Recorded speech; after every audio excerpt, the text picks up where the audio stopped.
বরাক উপত্যকার ৪৫ লক্ষ মানুষের উন্নয়নের জন্য আসাম সরকার বরাক উন্নয়ন বিভাগ বলে একটা দপ্তর চালু করেছে। স্বাধীনতার পর এই প্রথম কোনো সরকার বরাক উপত্যকার উন্নয়নের জন্য চিন্তাধারা করেছে। এর জন্য আমরা বরাক ডেমোক্রেটিক ফ্রন্ট থেকে আসাম সরকারকে অভিনন্দন জানাই। বরাক উপত্যকার সমস্ত জনগণও এটা অভিনন্দন জানাচ্ছে।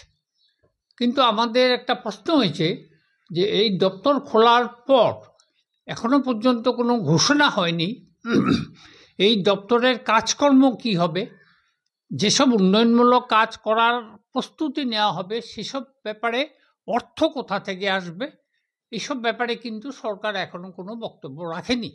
আমরা এর জন্য একটা স্পষ্টীকরণ চাইছি সরকারের কাছে যে সরকার বরাক উন্নয়ন বিভাগে কি কি পদক্ষেপ নিতে চলেছেন, কি কি কার্যসূচি নিতে চলেছেন। আমাদের মনে হয় আমরা বরাক ডেমোক্রেটিক ফ্রন্ট বিভিন্ন জনসাধারণের সঙ্গে কথা বলে দেখেছি, কারণ দীর্ঘদিনের দাবি Barak development council, economic development council বা অর্থনৈতিক উন্নয়ন পরিষদ, এটা যদি একটা খোলা যায় তাহলে বরাক উন্নয়ন বিভাগের এই যে দপ্তরটা খোলা হয়েছে তার সার্থকতা হবে। কারণ অর্থনৈতিক উন্নয়ন ছাড়া বা কেন্দ্রীয় সরকার থেকে যদি অর্থ বরাদ্দ না হয় তাহলে বরাক উন্নয়ন বিভাগে কাজকর্ম করাটা অত্যন্ত অসুবিধা হবে রাজ্য সরকারের। কেননা রাজ্য সরকার এই পরিমাণে টাকা ঋণ করে এই সরকার এবং জনসাধারণকে পরিচালনা করছেন যে সরকারের পক্ষে বরাক উপত্যকার উন্নয়নের জন্য কিছু করাটা একটু অসুবিধা হতে পারে। সেই জন্য আমরা কেন্দ্রীয় সরকার এবং রাজ্য সরকারের কাছে অনুরোধ করছি যে বরাক সেপারেট ডেভেলপমেন্ট কাউন্সিলটা যদি গঠন করা যায় তাহলে বরাক উপত্যকার উন্নয়নের জন্য আর কোনো বাধা থাকবে না। অর্থনৈতিক উন্নয়ন পরিষদ নিয়ে এর আগেও দাবি দেওয়া উঠেছিল। একটা প্রসঙ্গ থেকে যায় যে এর কোনো প্রভিশন আমাদের সংবিধানে নেই, এরকম একটা শোনা গেছে। কিন্তু ঘটনা হচ্ছে কি এটা সত্যি নয়। এটার জন্য শুধু উভয় সংসদে হয়তো একটা প্রস্তাব পাশ করাতে হবে। সেটা যদি সদিচ্ছা থাকে রাজ্য সরকারের এবং কেন্দ্র সরকারের তাহলে অবশ্যই সম্ভব।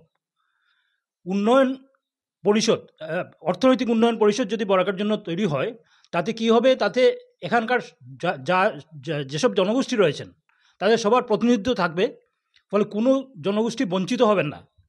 এবং দ্বিতীয় কথা হচ্ছে স্থানীয় এই পরিষদ এখানকার মূল সমস্যা সম্বন্ধে সমীক্ষা করে কি কি প্রকল্পে অর্থ ব্যয় করা উচিত এবং সঠিক উন্নয়নের দিশা কীভাবে এগিয়ে নিয়ে যেতে হয় সে ব্যাপারে কেন্দ্রীয় সরকারকে স্পষ্ট নির্দেশনা দিতে পারবে এবং কেন্দ্রীয় সরকার সেই অনুযায়ী অর্থ বরাদ্দ করতে পারবেন। ফলে উন্নয়ন গতিশীল হয়ে উঠবে, এটা আমরা মনে করি। এই যে পৃথক উন্নয়ন বিভাগ খোলা হয়েছে এর জন্য অবশ্যই আমরা মুখ্যমন্ত্রীকে ধন্যবাদ জানাচ্ছি, কিন্তু এর অর্থ বরাদ্দের ব্যাপারে সমস্যা থেকেই যাবে আমরা যদ্দূর মনে করছি। কারণ বরাকের মেইন যে সমস্যা সেটা হচ্ছে গিয়ে এখানকার কর্মসংস্থানের সমস্যা, এবং তার জন্য কৃষি, সেবা এবং বাণিজ্য এই তিনটি সেক্টরেই যথাবিহিত বিনিয়োগ এবং উদ্যোগ স্থাপন দরকার, যেটা আমার মনে হয় না শুধু রাজ্য সরকারের পক্ষে সম্ভব হবে বলে।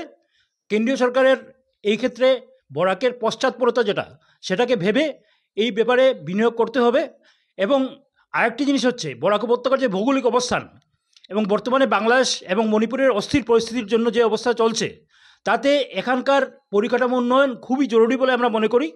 এবং সেই জন্য কেন্দ্রীয় সরকারের কাছে আমরা আহ্বান জানাচ্ছি যে এই উন্নয়ন পরিষদের ব্যাপারে, অর্থনৈতিক উন্নয়ন পরিষদের ব্যাপারে সিরিয়াসলি ভাবার জন্য আমরা এই ব্যাপারে স্মারকলিপি জমা দেব প্রধানমন্ত্রী এবং অর্থমন্ত্রীর কাছে, এবং আমরা আমাদের প্রতিনিধি দল দিল্লি গিয়ে ওদের সাথে দেখা করে আলাপ আলোচনা করারও সিদ্ধান্ত নিয়েছি। আমরা মুখ্যমন্ত্রীকে এই ব্যাপারে অনুরোধ জানাচ্ছি যে